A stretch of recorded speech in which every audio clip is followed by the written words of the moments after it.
할렐루야. 추석 연휴 잘 보내고 계십니까? 우리가 살다 보면 이런 생각할 때가 있습니다. 내가 잘 안다고 생각할 때가 있습니다. 그런데 실상은 잘 모를 때가 많죠.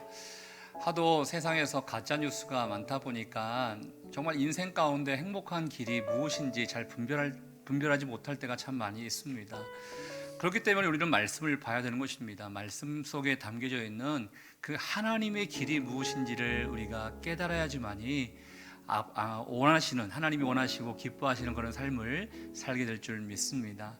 오늘 함께 기도하는 마음을 가지고 찬양했으면 좋겠습니다. 주님, 나에게 하나님이 원하시는 길을 알려주십시오. 그 마음을 주 앞에 드리며 우리 함께 찬양하겠습니다.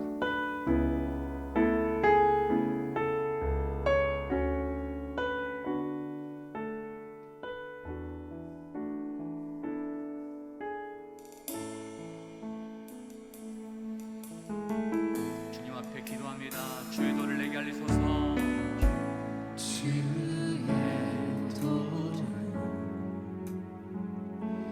내게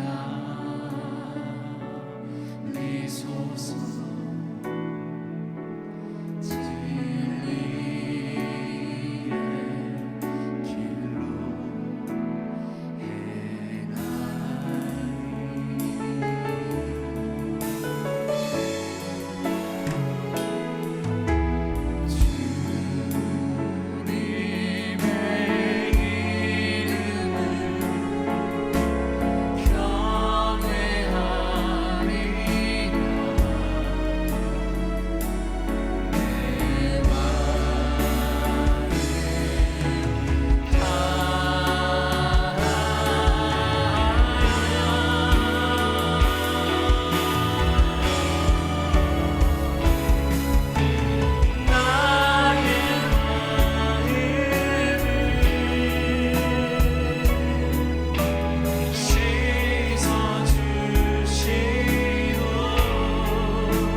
하나님 아버지, 우리는 지혜가 없음을 주님 앞에 고백합니다. 어떠한 길이 선한 길인지, 어떠한 삶이 복된 삶인지 잘 모를 때가 많음을 고백합니다. 그렇기 때문에 오늘도 말씀을 봅니다. 이 말씀 속에 담겨져 있는 그 하나님의 마음을 생각하면서 하나님, 나를 이끌어 주십시오. 내가 주를 따라가겠습니다. 이 고백이 넘치는 시간 될 수 있도록 하나님 함께하여 주시옵소서. 오늘도 말씀과 예배 가운데 함께하실 주님께 감사드리오며 예수님 이름으로 기도합니다. 아멘. 오늘 하나님께서 우리에게 주시는 말씀은 예레미야 40장 7절부터 16절까지의 말씀 되겠습니다. 먼저 말씀을 봉독하시고 난 이후에 분별하며 삽시다 라는 말씀 제목을 가지고 제가 말씀을 선포하도록 하겠습니다.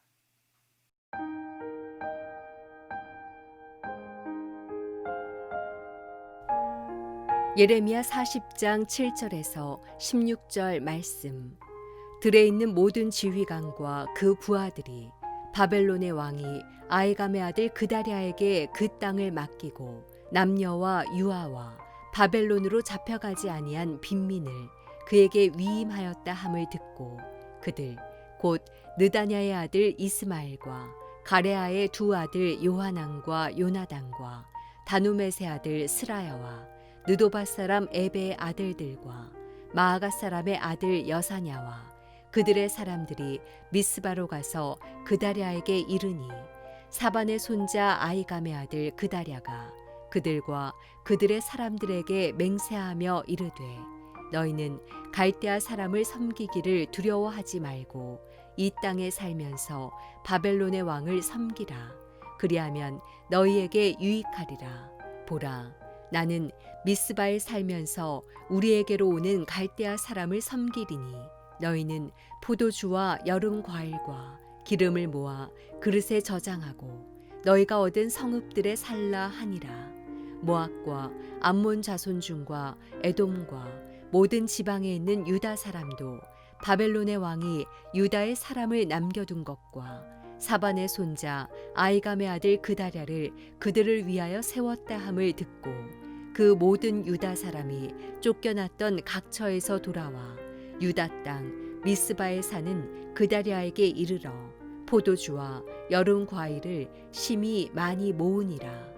가레아의 아들 요하난과 들에 있던 모든 군 지휘관들이 미스바에 사는 그다랴에게 이르러 그에게 이르되 암몬 자손의 왕 바알리스가 내 생명을 빼앗으려 하여 느다냐의 아들 이스마엘을 보낸 줄 내가 아느냐 하되 아이감의 아들 그다랴가 믿지 아니한지라. 가레아의 아들 요하난이 미스바에서 그다랴에게 비밀이 말하여 이르되 청하노니 내가 가서 사람이 모르게 느다냐의 아들 이스마엘을 죽이게 하라.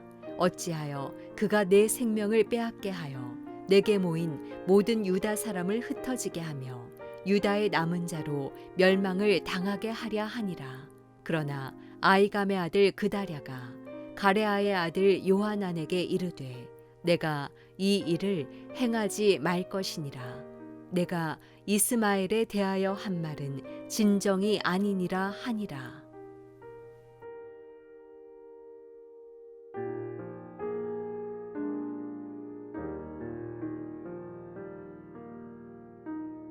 여러분, 어제 추석 명절을 보내셨을 텐데요. 오늘은 정말 하나님의 또 은혜 가운데 충분한 쉼을 얻는 하루가 될 수 있기를 바랍니다.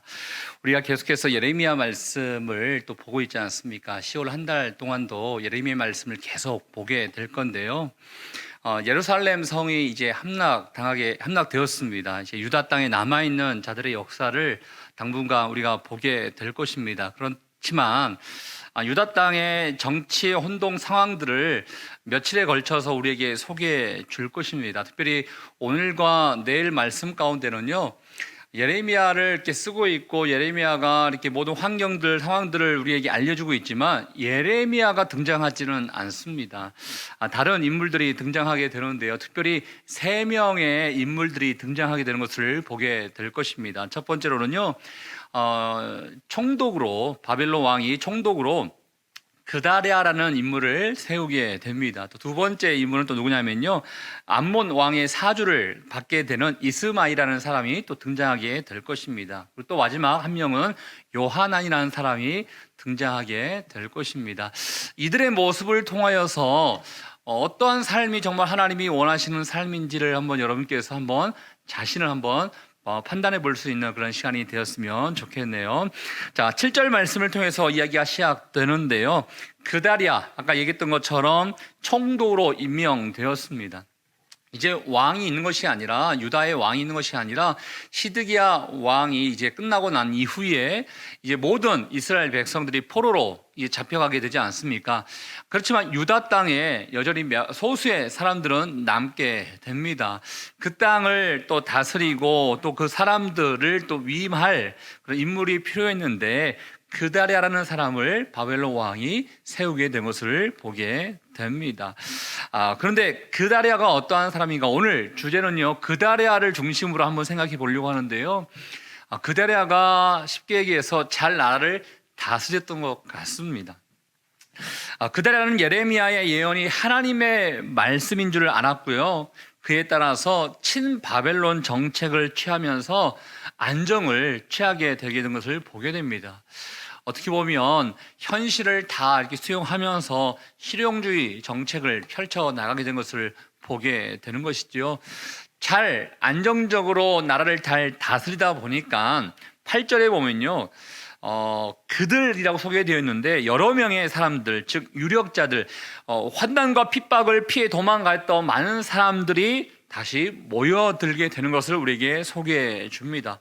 보니까요, 느다냐의 아들, 8절에 보니까 느다냐의 아들 이스마엘 또 나오고요. 또 그 다음에 요하난과 요나단, 또 스라야, 또 에베의 아들들, 또 여사냐, 이렇게 잘 이름도 어렵고 잘 알지 못하는 사람들이 등장하게 되는데 이들이 한마디로 유력자들이다.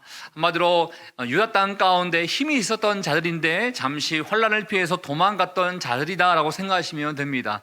그들이 유다 땅에 안정이 다시 생기자 모여들게 되었다라는 것입니다.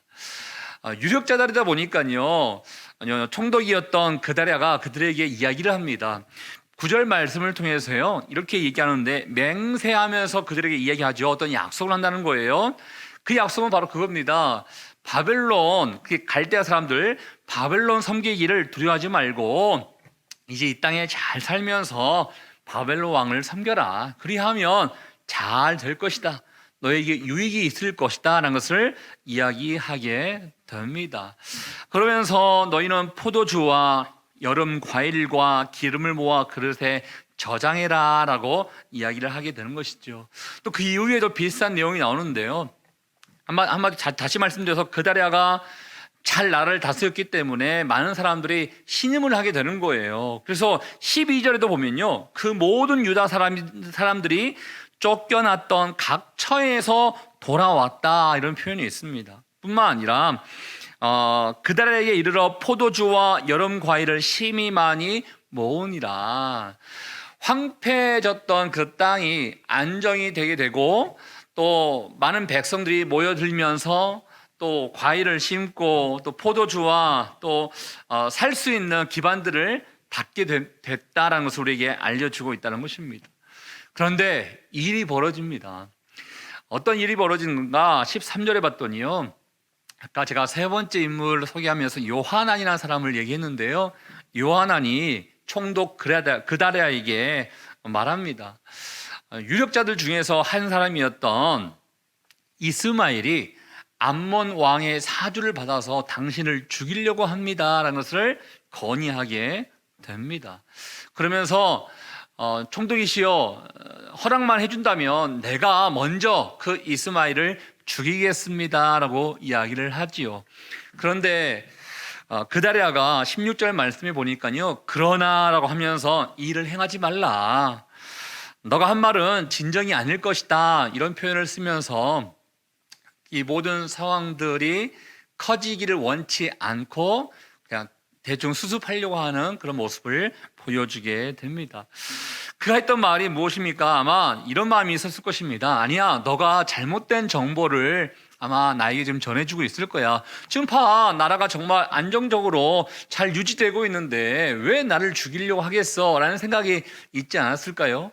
혹시 너희들끼리 분쟁이 있고 불협화음이 있어서 갈등이 있는데 그 갈등 가운데 이야기하고 있는 거 아니냐? 라고 이야기한 거일 수도 있을 것입니다.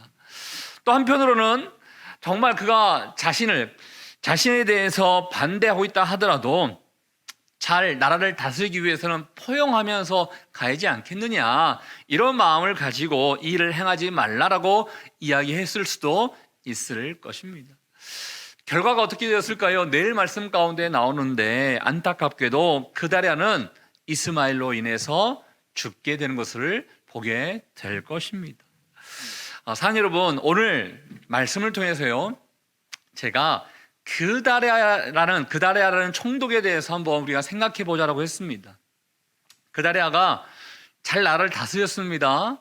백성들의 신임을 얻어서 또 흩어져 있는 백성들이 또 모여들게 되었습니다. 겉으로 봤을 때는 아무런 문제가 없는 것 같습니다. 잘한 것 같습니다. 그런데 왜 죽게 될 것인가? 어떻게 보면 이해가 안 될 수도 있을 것입니다. 그렇지만 제가 묵상하는 과정 가운데 하나가 빠져 있는 것입니다. 무엇이 빠져 있는 것인가? 나라를 잘 다스리지만 순서가 틀렸던 거예요. 순서가 어떤 순서인가? 왜 유다 땅이 멸망당했습니까? 죄로 말미암아 멸망당한 것입니다. 죄를 지었기 때문에 바벨론에게 멸망당했고 많은 백성들이 바벨론으로 포로로 잡혀가게 된 것입니다. 그러면 나라를 맡았던 총독은 그냥 나라를 잘 안정시키기 위해서 그냥 과실을 잘 심고 잘 먹고 잘 살기 위해서만 신경 쓸 것이 아니라 본질적인 것을 회복할 수 있기를 위해서 애쓸 수 있어야 하지 않겠습니까? 우리가 남아있지만 우리 백성의 죄로 말미암아 우리가 멸망당했고 우리의 자손들과 우리의 많은 백성들이 바벨론으로 끌려갔으니 우리가 하나님께 우리의 잘못을 용서하면서 다시 한번 우리에게 기회를 달라고 기도하자, 이게 먼저 아니었겠습니까? 그런데 그다랴는 겉으로는 안정적으로 보이지만 이런 내면의 안정, 즉 민족의 회개를 외치거나 하나님의 마음을 알고자 노력하는 부분들은 우리에게 보여주고 있지 않습니다. 만약에 그다랴가 하나님의 마음을 가지고 갔다 그러면 요하난이 건의했을 때, 이스마엘이 당신을 죽이려고 합니다라고 했을 때 아마 하나님께서 그 마음을 알게 해주셨을 것입니다. 그렇지만 인간적인 생각을 가지고 나라를 다스리다가 결국 죽음을 맛보게 되는 비극을 내일 말씀을 통해서 우리는 보게 될 것입니다. 사랑하는 여러분, 우리에게도 마찬가지입니다. 우리의 가정, 우리의 일터, 우리의 인생 겉으로 잘 사는 것도 중요합니다. 그렇지만 더 중요한 것은 우리의 내면이 하나님의 마음과 일치되느냐, 이게 중요한 것이죠. 오늘 우리의 삶 가운데도 그냥 잘 먹고 아마 풍성한 음식들이 아마 여러분의 가정 가운데 있을 것입니다. 하지만 그냥 그걸 바라보면서 잘 먹고 잘 사는 게 좋은 거지, 이것만 생각할 것이 아니라 과연 나의 삶이 하나님의 중심에 맞는 삶을 살아가고 있는지를 생각해 볼 수 있는 하루가 되기를 주의 이름으로 축복합니다. 겉모습만 중요한 게 아닙니다. 우리의 내면이 더욱더 중요하기 때문에 더욱더 신실하게, 더욱더 진실되게 하나님과 동행할 수 있는 저와 여러분들 수 있기를 주의 이름으로 축복합니다. 우리 같이 한번 주신 말씀을 생각하며 함께 기도하도록 하겠습니다. 이 시간에 기도할 때요, 하나님, 혹시나 겉모습만 중요하게 생각하면서 살고 있는 나의 연약한 모습이 있지 않습니까? 주님은 우리 내면의 안정을 위해서 때론 죄를 지었을 때 철저히 회개하기를 원하고 주님과 동행하는 삶을 살기를 우리에게 원하고 계십니다. 겉과 속이 영육의 간절함이 우리의 삶 가운데 나타날 수 있기를 원하오니 오늘도 주님 우리 가운데 자정하여 다스려 주시고 이 하나님이 기뻐하시는 삶이 될 수 있도록 인도하여 주시옵소서. 함께 주신 말씀을 생각하면서 여러분 자신을 위하여 함께 기도하며 나가도록 하겠습니다. 하나님 아버지, 오늘도 우리 가운데 말씀해 주셔서 주님 감사합니다. 하나님, 주님께서 원하시는 그 삶을 살아가야 되는데 특별히 그 나라는 하나님 겉모습, 나라의 안정은 관심 있게 또 백성들의 신뢰를 받으면서 살아갔지만 진정한 내면을 위해서, 백성들의 정결한 삶을 위해서, 회개의 삶을 위해서는 하나님 앞에 외치지 못하고 나가지 못했던 모습을 보게 됩니다. 하나님, 우리 안에 겉과 속이 또 우리의 영육이 온전한 강건함 가운데 살아갈 수 있기를 원하오니 오늘 삶 가운데도 함께 해주시고 이 말씀을 통하여 깨닫는 은혜가 임하게 도와주시옵소서. 사랑과 은혜가 충만하신 하나님 아버지, 오늘 그대라의 모습을 보면서 어떠한 삶이 주님이 기뻐하시는 삶일까를 생각해 보게 됩니다. 겉으로 그럴듯한 모습을 보여주는 것, 그것 또한 중요할 수 있습니다. 잘 사는 것, 세상 가운데 잘 먹고 잘 살아가는 것도 중요할 수 있습니다. 그렇지만 주님이 우리에게 원하신 것은 겉모습보다도 우리의 내면 가운데 더욱더 진실되고 성결하고 거룩한 삶을 살기를 우리에게 원하신 줄 믿습니다. 그 마음을 가지고 오늘도 나아가기를 원하오니 우리의 가정 가운데 또 내가 기도하는 모든 삶 가운데 또 나의 인생 가운데 영육 간의 강건함의 축복을 주님 더하여 주시옵소서. 오늘 우리 가운데 함께 하실 주님께 감사와 영광을 돌려드리오며 지금 이 시간 우리 인생의 길과 진리와 생명 되시는 예수 그리스도의 은혜와 하나님 아버지의 그 크신 사랑하심과 성령의 교통 위로 충만하심이 겉모습만을 중요하게 생각하는 것이 아니라 우리의 내면 속사람 또한 더 중요하게 여기며 살기를 원하는 죄의 백성들 한 사람 한 사람 머리 위에 우리의 가정과 일터와 사람 살리는 교회 위에 이제부터 영원토록 함께하기를 간절히 축원하옵나이다. 아멘.